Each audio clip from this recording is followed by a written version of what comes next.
The night Ryu Seojin threw the mother of his child into the rain, he was certain he was the one being betrayed. He would spend the next 3 years learning that certainty is the most expensive thing a man can own. She did not beg. That was the part that gutted him later, in the small hours, when the whiskey had stopped working. Han So-yul stood in the marble foyer of his Hanam-dong compound at 2 a.m, 6 weeks pregnant, with a bruise blooming on her cheekbone where his ring had caught her when he struck the wall beside her head. Not her. Never her. He would tell himself for years, as if the inch between cruelty and restraint was a moral country he could live in. She did not beg. She looked at the photographs his lieutenant had laid on the black lacquer table. Her face stitched into rooms she had never entered. Her name printed beside numbers she had never wired. A man she had never kissed leaning into her neck in a frame that had been built 1 pixel at a time by someone who wanted her gone. She looked at the photographs. Then she looked at Seojin, and she said only this: "If you believe these, then you never knew me. And if you never knew me, then there is nothing to argue." She walked out of his house with the clothes on her back and a child the size of a plum tucked under her ribs. 6 months earlier, on a rainy Tuesday in Itaewon, he had killed 3 men with his bare hands to keep her breathing. 6 months earlier, he had carried her into his car and pressed his forehead against hers and whispered, "You are mine now. Do you understand? You are mine." And she had laughed because she thought he was joking, and he had not been joking, and she had stopped laughing, and that had been the beginning.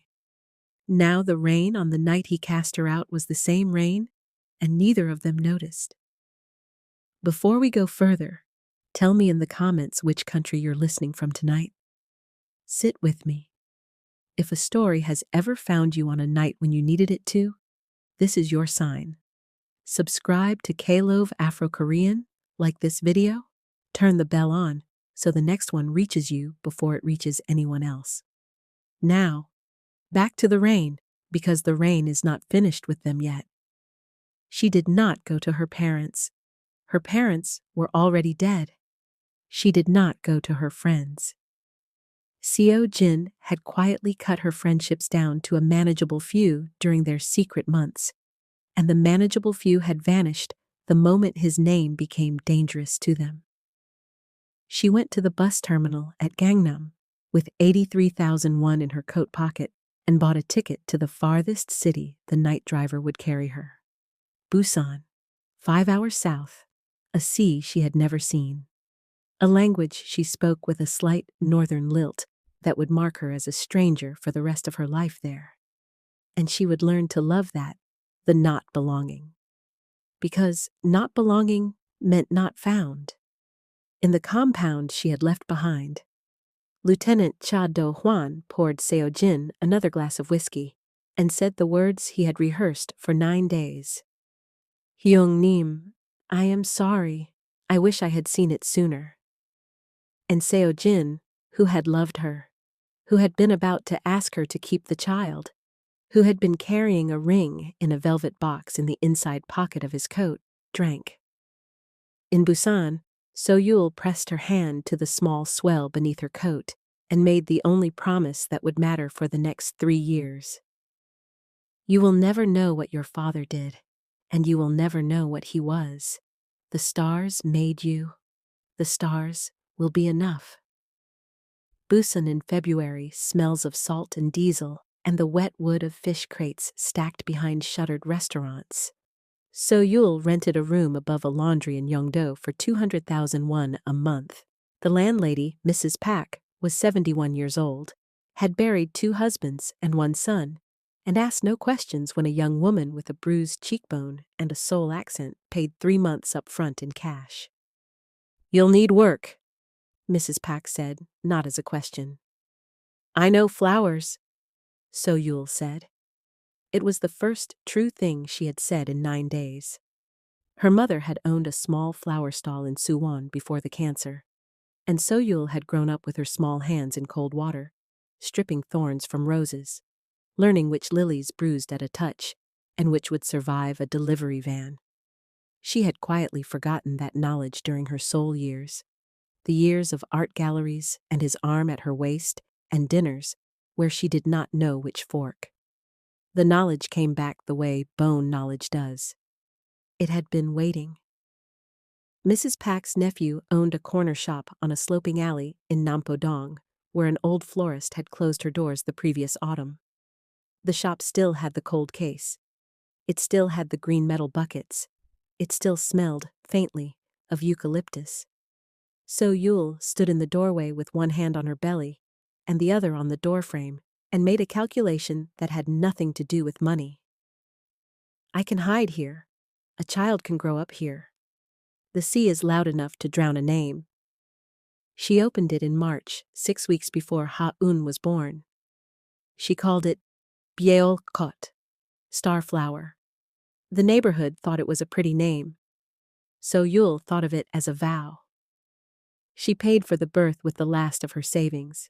She held her daughter for the first time in a small public hospital where no one knew her, and the nurse who placed the baby in her arms said, "Oh, she has her father's eyes," and So-yul laughed because the nurse could not know that this was the cruelest sentence anyone had spoken to her in her life, and the laugh was the only sound she had left that was not a wound.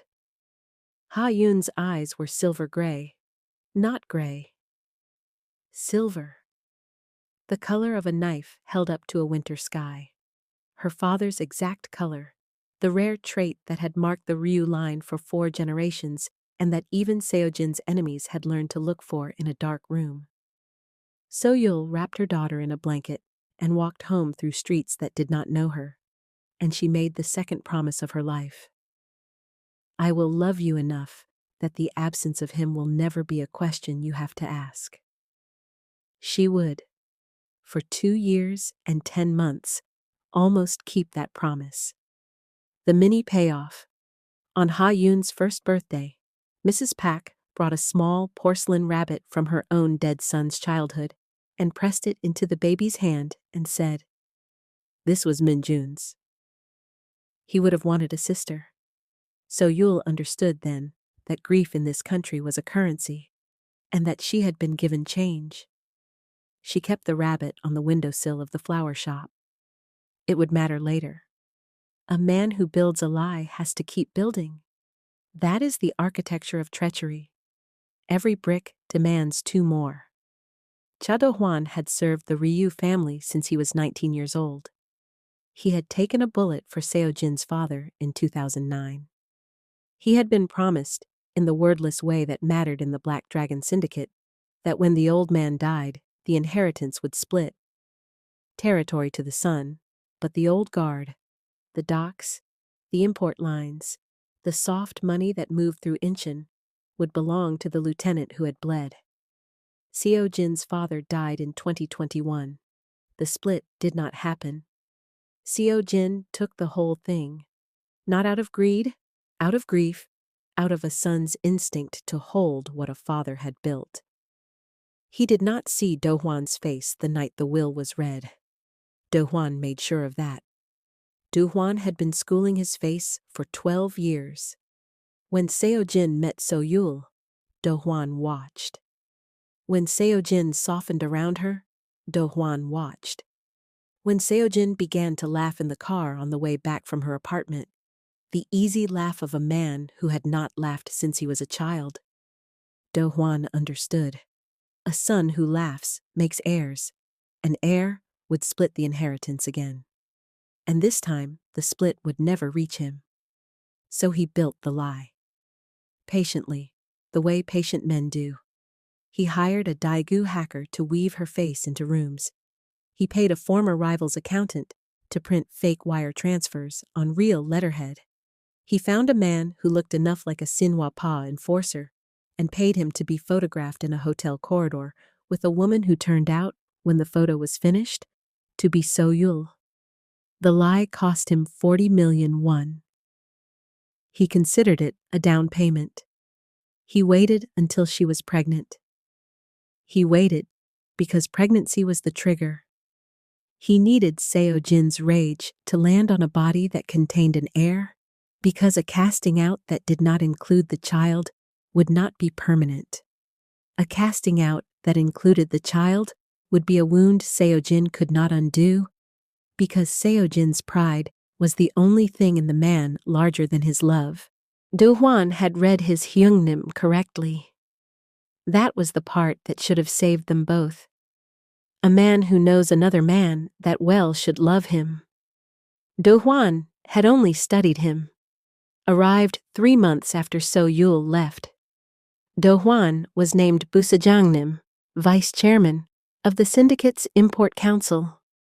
He drank alone in his apartment that night. He toasted no one.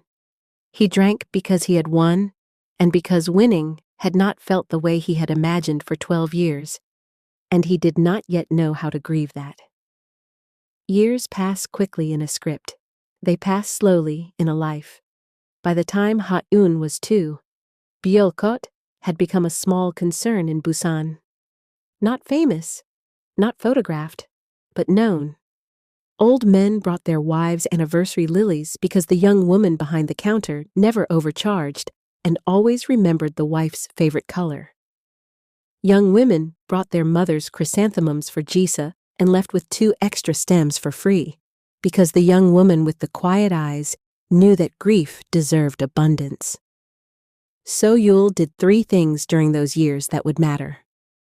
The first, she began to keep a ledger. Not of money. Money she handled well enough. A ledger of names. Every customer who ordered a wedding. Every funeral wreath. Every birthday spray. She wrote them all down in a soft brown notebook in her tight schoolgirl hand. She did not know yet why she was keeping it. She would later learn that a woman who has been erased once will, without thinking, record every soul who refuses to erase her. The second, she taught Ha-eun to greet customers in Jondetmal, the formal speech, by the time the child was 20 months old. The neighborhood laughed. Such manners on a baby. So-yul did not laugh. She knew that her daughter carried the bearing of a line that, somewhere in Seoul, was still feared. The bearing would show. The bearing would have to be explained as good upbringing, not inheritance. Jondetmal was camouflage. Camouflage was love. The third, she made one friend. Just one. A woman named Oh Min-jong, who ran the bakery 3 doors down, who had also come from somewhere else, who had also never explained why, who one afternoon set down a tray of patbang on the flower shop counter and said, "We don't have to talk about Seoul. I just wanted you to know I know." So-yul cried in the back room for an hour. Min-jong watched the shop. Neither woman mentioned it again. The friendship was sealed, and the stars. Every night, the stars. Ha-eun, at 2.5, would stand at the window of their small apartment above the shop and point upward with one small finger and say, "Appa, father." "Yes," So-yul would say. "That one, the bright one, that's him." "Why is he so far?" "Because he is holding the sky up, so it doesn't fall on us." "Oh?" A pause. "Iyama?" "Yes, my love." "Tell him thank you." So-yul would press her face into her daughter's small, dark hair and breathe in the milk and shampoo smell of her, and she would say, "I will, baby. I will tell him." And she would mean it in the only way she could, as a curse on a man who was not there to hear it. This movement is not loud, it is this. By Ha-eun's 3rd birthday, So-yul had saved 9 million won. She had a shop she owned outright. She had a friend. She had a daughter who slept through the night. She had not spoken Seo-jin's name aloud in 3 years. She thought for the first time that she might survive him. That was when his empire began to fall. Here is how an empire dies. Not in a war, in a withdrawal. Seo-jin had not been the same man since the night of the photographs. The men around him noticed. Loyalty in the Black Dragon was not a feeling. It was a calculation, renewed daily, and the calculation depended on whether the leader still wanted the throne enough to keep it warm. Seo Jin had stopped wanting.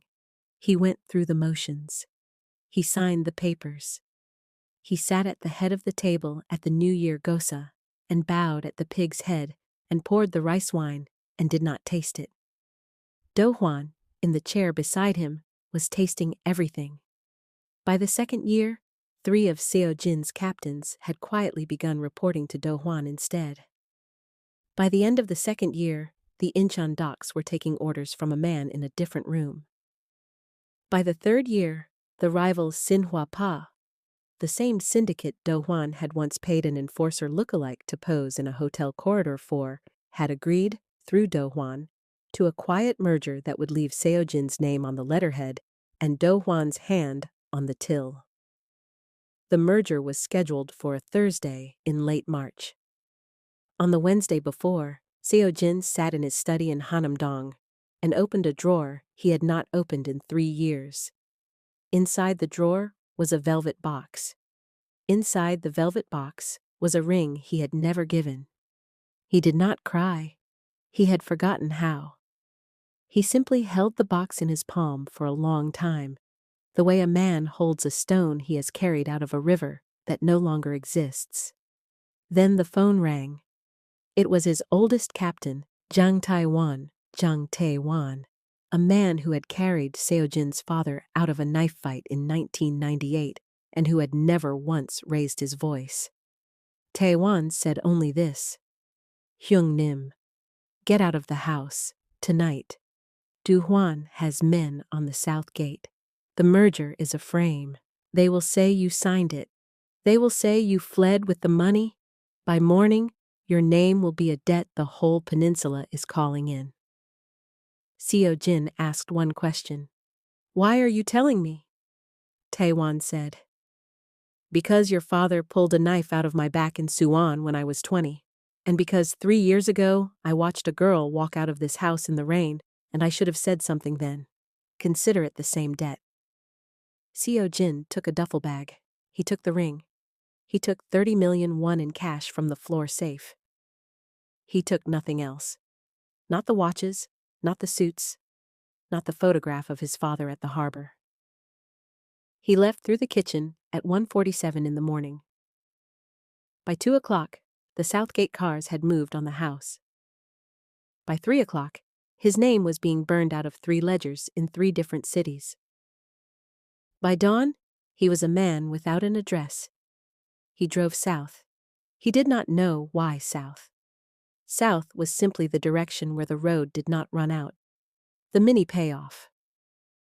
As he passed the Daejeon rest stop at 5:14 in the morning, he caught his own reflection in the bathroom mirror and did not, for a moment, recognize the face. He had aged 10 years. He had a beard he did not remember growing.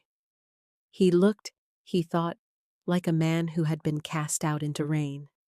The thought arrived before he could stop it. Oh, so this is what it feels like.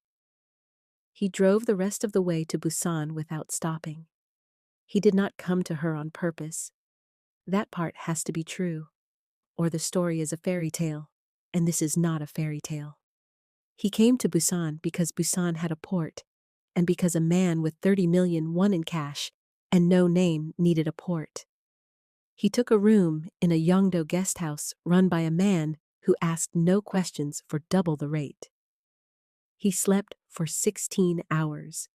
When he woke, he was hungry, and the only thing the guest house owner could recommend was a small bakery 3 streets up, run by a woman from Daegu who made pat bang the way his mother had made them when he was 6.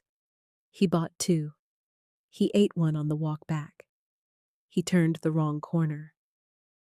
He found himself on a sloping alley in Nampodong, where the wind off the sea was loud enough to drown a name, and where, on the left, there was a small flower shop with a hand-painted sign that read "Byol Kot" in careful schoolgirl Hangul. He stopped because the sign was beautiful. That is the only honest reason. He stopped because in a life that had become a series of betrayals and balance sheets, a hand-painted sign was a small kindness offered to a street, and he had forgotten that streets could be offered kindness. The bell over the door rang. The woman behind the counter did not look up. She was wrapping freesias in brown paper, her hair tied back with a black ribbon, and she said, in the soft Busan-inflected Korean she had taught herself over 3 years, "Welcome. One moment, please." He did not recognize her voice at first. He recognized the back of her neck. He had spent 6 months of his life learning the back of that neck, the small mole at the hairline, the way the tendons moved when she laughed. He had kissed that neck at dawn in his Hanam-dong bedroom and at midnight in the back of his car, and once, on a Tuesday, in the rain. He could not breathe. She turned. He had imagined this, in the bad nights, in the worst nights. He had imagined her crumpling. He had imagined her screaming. He had imagined her in the arms of the man from the photograph. The man who had never existed. The man who had been built to undo them. He had not imagined this. Her face going still. Her hand setting the freesias down on the counter, with the care of a woman who had spent 3 years training her hands not to shake. Her eyes, the eyes he had once said were the only honest eyes in Seoul, meeting his without surprise, as if she had been expecting him every day for 3 years, as if the only surprise was that today was the day. She said, "We close in 20 minutes. He said, "So you'll." She said, "If you are buying flowers, please choose. If you are not, please leave." That was the moment. That was when the small door at the back of the shop opened, and a child in a yellow cardigan, 3 years old, with hair tied in 2 small braids and a porcelain rabbit clutched in one fist, walked out into the front of the shop and stopped and looked up at the stranger with eyes the color of a knife held to a winter sky. She tilted her head. She was not afraid. So Yule had raised her not to be afraid. She said in the perfect Jondatmal her mother had drilled into her, "Sir, who are you?" He opened his mouth. He had no answer. In the silence, and it was a long silence, longer than any he had sat through in a boardroom or at the head of a gosa table or in a car parked outside a rival's house at 3 a.m. He understood, for the first time in 3 years, the question he should have asked.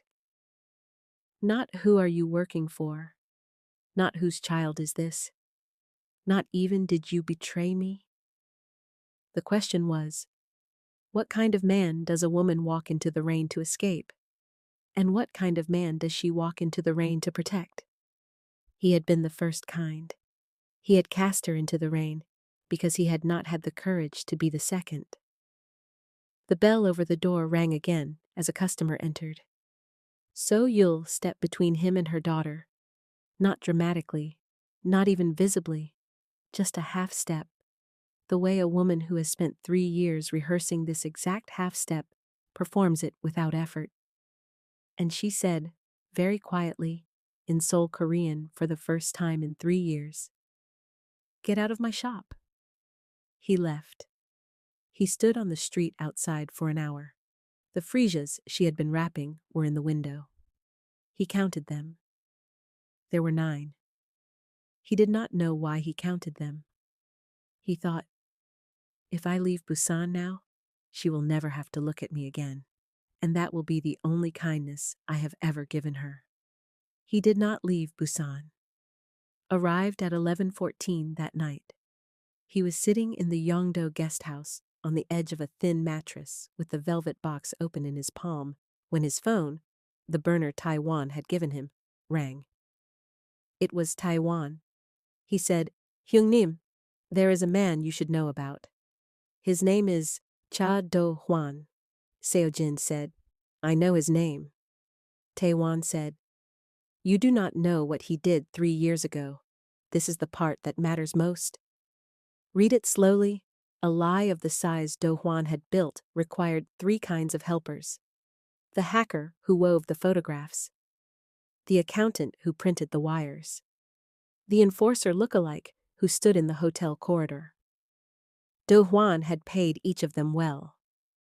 Do Juan had assumed each of them would stay bought. He had not understood that men who are bought are men who can be bought again. The hacker, a 31-year-old in Daegu named Yoon Ji-ho, had moved on from gang work to legitimate cybersecurity. He had a daughter now. He had begun, in the last year, to dream about a woman whose face he had stitched into rooms she had never been in. The dream was always the same. She was standing in rain, and she was looking at him, and she was not angry, and that was the worst part. The accountant, a 58-year-old named Mrs. Lim, who had a son in medical school and a husband with early dementia, had kept copies of every false document she had ever signed for Do Juan. She kept them in a safe deposit box at a small bank in Mapo. She had told no one. She had kept them, she told herself, in case she ever needed leverage. She had kept them, the truer version told itself in the small hours, in case she ever needed to make something right. The enforcer lookalike, a man named Baek Hyun-woo, who was not actually an enforcer, who was a struggling actor from Mokpo who had needed 40 million won 3 years ago to pay for his mother's heart surgery, had spent 3 years staring at the photographs of himself with a woman he had never spoken to, knowing that somewhere a real woman had paid for his mother's surgery in a way he could not undo. Tae Won, the oldest captain, the man with the debt to Seo Jin's father, had spent 3 years finding them. Quietly, one at a time. He had not approached them. He had only located them. He had filed their addresses and their pressure points in his mind and waited, because he had learned in the army that the right witnesses brought forward at the wrong time are wasted, and that the wrong time is most of the time. Seo Jin asked him on the phone that night, "Why didn't you tell me 3 years ago?" Taewon said, "Because 3 years ago, you would have killed Do Hwan, and his men would have killed you, and the woman in Busan would have raised her daughter, knowing her father died for revenge instead of for her. You needed 3 years. So did she. Now the witnesses can speak, and you can survive what they say, and so can she." Seo Jin understood then that the oldest loyalty in his life had not been Do Hwan's. It had been Taewon's. And he understood also that he had never noticed Taewon, because Taewon had never asked to be noticed, and that there is a kind of love in this world that asks nothing, and that he had been blind to all of it. He flew none of them to Busan. Busan was hers. Busan was not the place for this. He flew them instead to Seoul. The first witness was Jiho the hacker. He sat across a small table in a back room in Jongno and showed Seo Jin the metadata. Every layer, every edit, every pixel of the photographs Du Hwan had commissioned. He did not ask for forgiveness. He said only, "I have a daughter now. I cannot raise her if I do not undo this." Seo Jin nodded. Seo Jin thanked him. Seo Jin did not strike him. The man who would have struck him 3 years ago was a man who had not yet stood in a flower shop in Busan with a 3-year-old girl asking him who he was. The second witness was Mrs. Lim, the accountant. She came with a leather satchel and laid the forged wire transfers on the table one by one, each with the real letterhead and the fake amounts, and she explained, in a voice so steady it shamed every man in the room, how Do Hwan had paid her, how much, and where the money had come from. The money had come from Seo Jin's own father's reserve account. Do Hwan had used the father's money to destroy the son's love. Seo Jin closed his eyes for a long time. When he opened them, he asked Mrs. Lim if her husband was being cared for. She said yes. He said, "He will continue to be cared for. I owe you that." She bowed and did not cry until she reached the elevator. The third witness was Baek Hyun-woo, the lookalike. He came in a cheap suit that did not fit. He sat down. He said, "I am the man in the photographs. I never met her. I was paid 40 million won. My mother's surgery was successful. She lived another year and a half. I would do it again to save her life. But I am here because I should not have done it to ruin yours." Seo Jin looked at him for a long time. Then he said, "Your mother died well?" Hyun-woo nodded. Seo Jin said, "Good. Go home. 3 witnesses, 3 pillars of the lie. Each one a hammer. The downfall of Do Hwan did not happen in a courtroom. It did not happen on television. Seo Jin had no television empire to leverage and no court that would have taken his side. Do Hwan fell instead in the only currency that mattered in the Black Dragon. Silence withdrawn. Taiwan took the witnesses' evidence to the Zhejiang, the council of the 5 oldest captains, including 2 who had been Seo Jin's father's blood brothers. The council met in a tea house in Insadong on a Tuesday afternoon. They listened in silence for 2 hours. They asked Mrs. Lim 3 questions. They asked the hacker one. They asked the lookalike none. His suit, ill-fitting and shameful, told them enough. At the end of the meeting, the eldest captain, a man named Go, who had not spoken Seo Jin's name in 3 years out of disappointment, simply lit a cigarette and said, "The merger is cancelled. Do Hwan is finished. We do not need to act. The withdrawal will act for us." Within 72 hours, every captain who had drifted to Do Hwan drifted back. The Incheon docks returned. The Sinhua-Pa merger evaporated.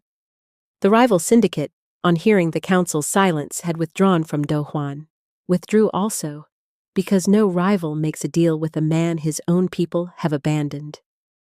Do Hwan's accounts froze. His apartment in Cheongdam was vacated by his own men in a single afternoon. He was not killed. He was not arrested. He was unknown. Within a month, he was working as a manager at a small parking garage in Suwon under a name that had never been his. He had wanted Seo Jin's empire. He received, instead, the only punishment a man like him could not survive. He received obscurity. Seo Jin did not attend the council meeting. He had asked Tae-won to handle it. He was, that Tuesday afternoon, on a train back to Busan. On the train, Seo Jin opened the burner phone and typed a message he did not send. "I know what he did.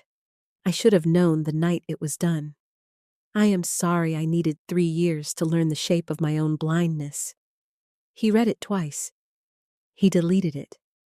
He understood that an apology delivered as a text was an apology designed to spare the sender. He would deliver it, if he delivered it at all, in person, and only if she allowed him in the door a second time. She did not have to. He did not come to the shop. He understood now that the shop was hers, that the bell over her door belonged to her customers and her daughter and her quiet, and that he had no right to ring it without permission. He sent instead a letter. He wrote it by hand in the small Yongdo guest house on plain white paper, with a pen he had bought from a stationery store on a corner he did not know the name of. He wrote it 7 times. He sent the 7th. It said, "Soyul." I learned 10 days ago what Cha Do-hwan did.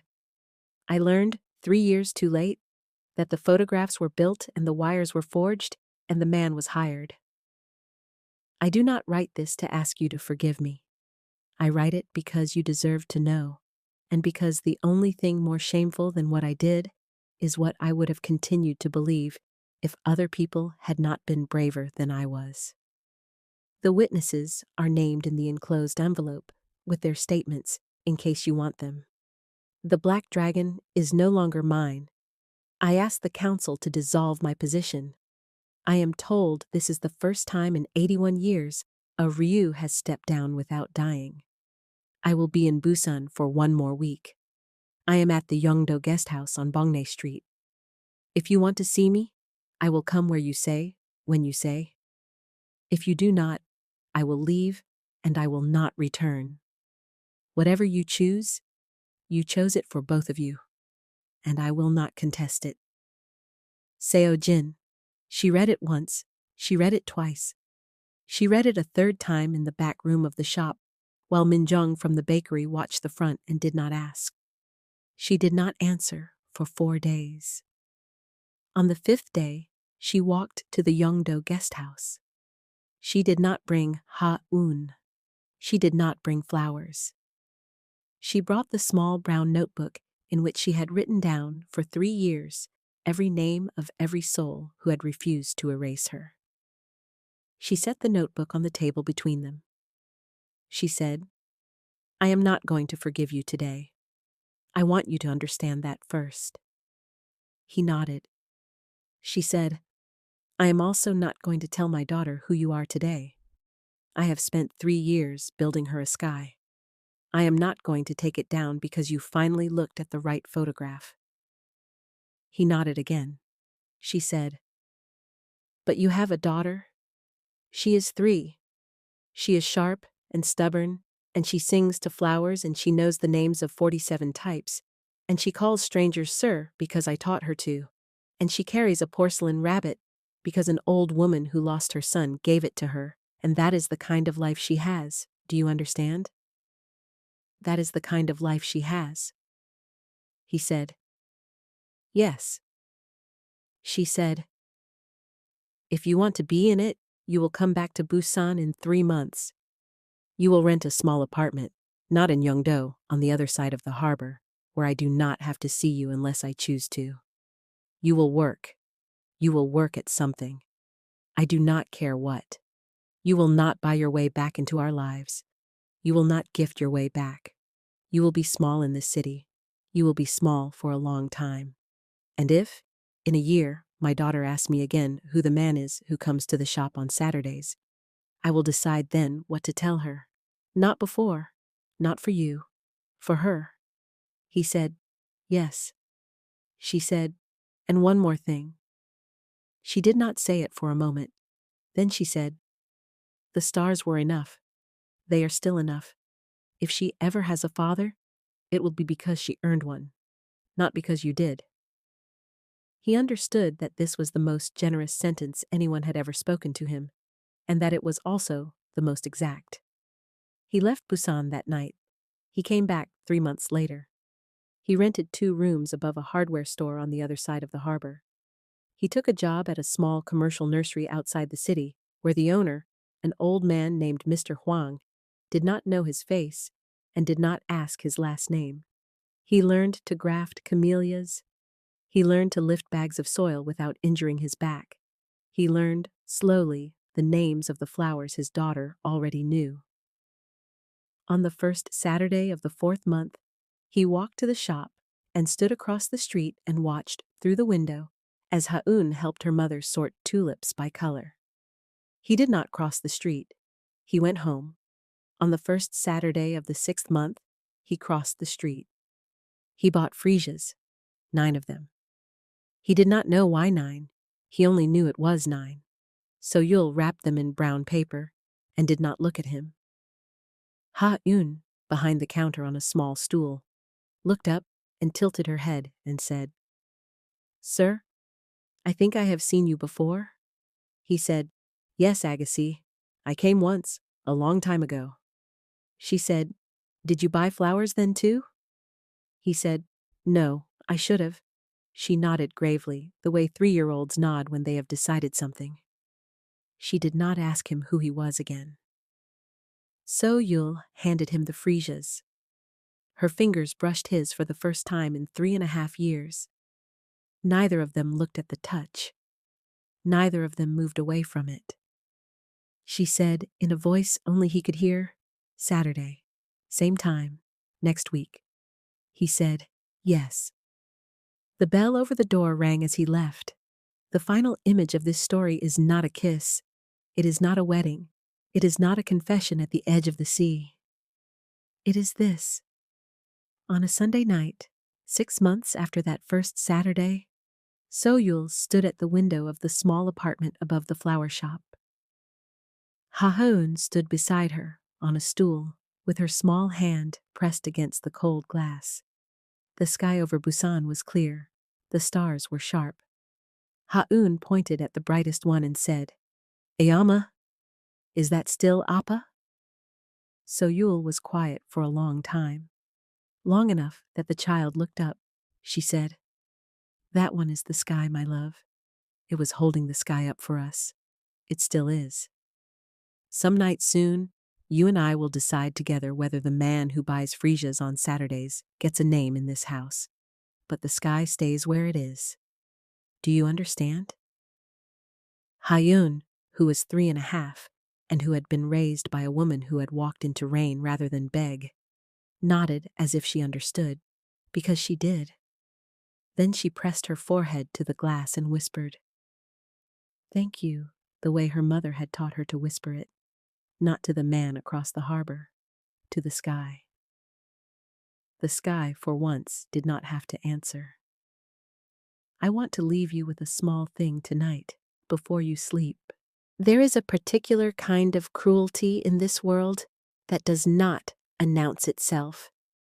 It does not arrive with a raised hand. It arrives, instead, with a man's certainty, with the absolute conviction that he knows the shape of the woman in front of him better than she knows herself. And there is a particular kind of strength in this world that does not announce itself either. It does not arrive with a courtroom or a microphone or a televised reckoning. It arrives with a bus ticket bought at 2 in the morning and a bell over a door in a city by the sea, and a child who learns to call strangers sir because her mother decided manners would be her armor.